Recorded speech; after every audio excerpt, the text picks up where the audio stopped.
The Girl Scouts are being sued over alleged presence of heavy metals, including lead, as well as the pesticide glyphosate in some of their cookies. Yeah, this got all of our attention. The consumer group Moms Across America tested 25 samples of cookies from 3 states. 100% were positive for the pesticide glyphosate. 100% were also positive for heavy metals. And 76% had levels of cadmium that exceed the EPA limit in water.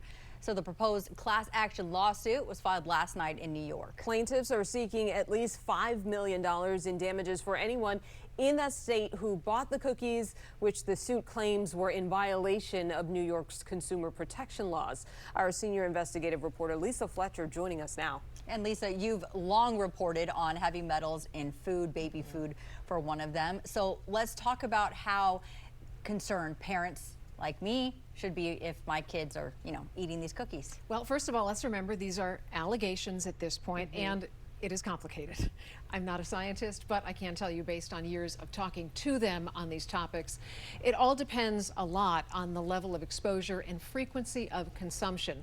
Much of our reporting has revolved around heavy metals in baby food because it is the constant diet of infants who are most vulnerable to heavy metals because of their developing brains and organs. Now, obviously, exposure to any toxin is not a good thing, but I think consumers can calibrate their level of concern based on their levels of consumption. So last month, the Girl Scouts of America, they shared a blog post saying that, heavy metals are unavoidable because they're everywhere.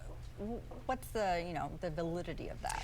Right. We hear the common argument that they are ubiquitous in the environment, and heavy metals are present in a lot of food, but that doesn't mean that they are unavoidable. Manufacturers can often make supply chain decisions and test their products to reduce or avoid exposure. It's also important to remember that one of the overarching dangers of all heavy metals is that they accumulate in our bodies. So little here, little there, it adds up. And if your body is still developing, doctors say you are more susceptible to the neurotoxic effects and other health problems associated with exposure. So obviously this is something that we've been reporting on for a long time, and we're going to keep our eye on this lawsuit for everyone.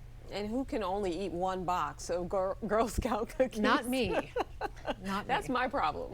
All right. Thank you, Lisa. Welcome. And to see all of Lisa's reporting on heavy metals and other food toxins, especially baby food, as we talked about in school lunches, go to WJLA.com.